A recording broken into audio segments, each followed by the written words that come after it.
परसों हमको फोन आया था प्रमुख सचिव बेसिक शिक्षा के यहाँ से कि आपका समय फिक्स है और आप 10:30 बजे आ जाइए। मैं अपने साथियों के साथ गया। माननीय प्रमुख सचिव महोदय जो आदरणीय एम के सुंदरम साहब हैं, मैं उनकी बहुत ही प्रशंसा करता हूं और पूरे प्रदेश के शिक्षा मित्रों की तरफ से उनको धन्यवाद ज्ञापित करता हूं कि वो हमारी बात को बड़ी ही मुखरता से सुना है, सहृदयता से सुना है और हमारे प्रकरण को लेकर के वो गंभीर हैं। एक राउंड की वार्ता उनकी मंत्री से हो चुकी थी, वो उन्होंने हमको बताया और जब मैं माननीय मंत्री जी से मिलने गया उनके मिलने के बाद, तो माननीय मंत्री जी ने भी वही बात दोहराया जो प्रमुख सचिव जी ने हमसे कहा था।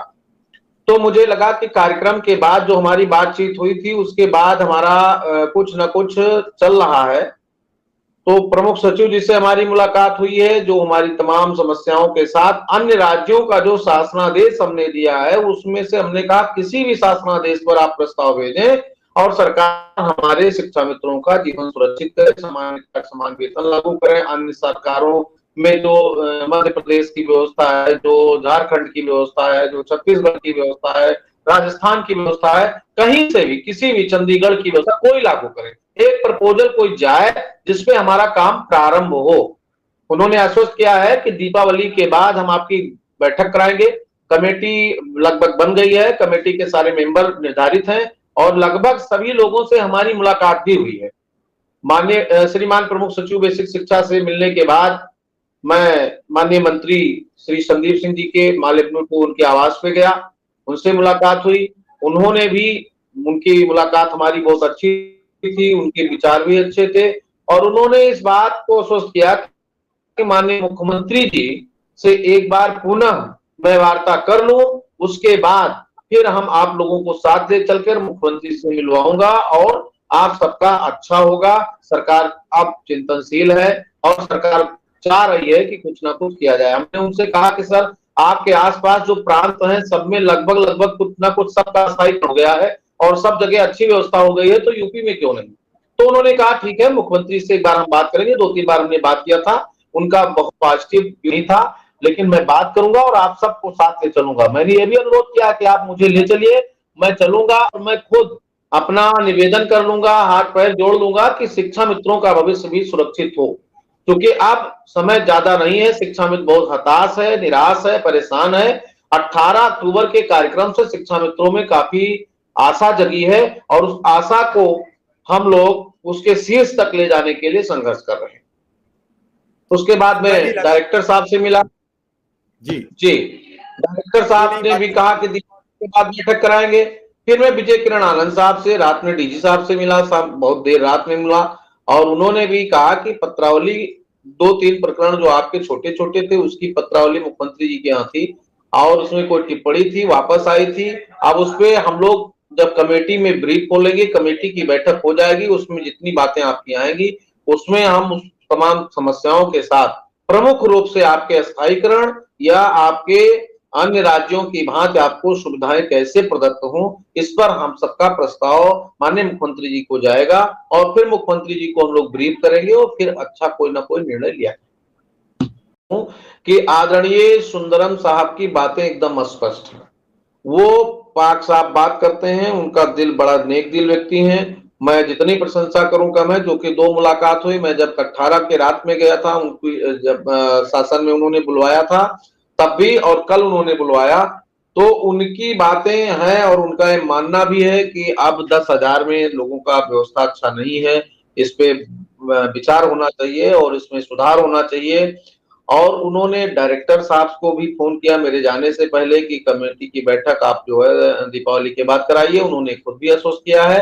माननीय मंत्री जी ने भी कहा कि दीपावली के बाद मैं अलीगढ़ जा रहा हूँ, लौट के आऊंगा, उसके बाद हम लोग बैठेंगे और बैठ करके इस पर निर्णय करेंगे और कुछ माननीय मुख्यमंत्री जी से भी हम बात करेंगे और मुख्यमंत्री से बात करके आप सबकी वार्ता करा के और इसका हल निकलेगा। आप परेशान मत होइए, इस बार हम लोग कुछ करेंगे।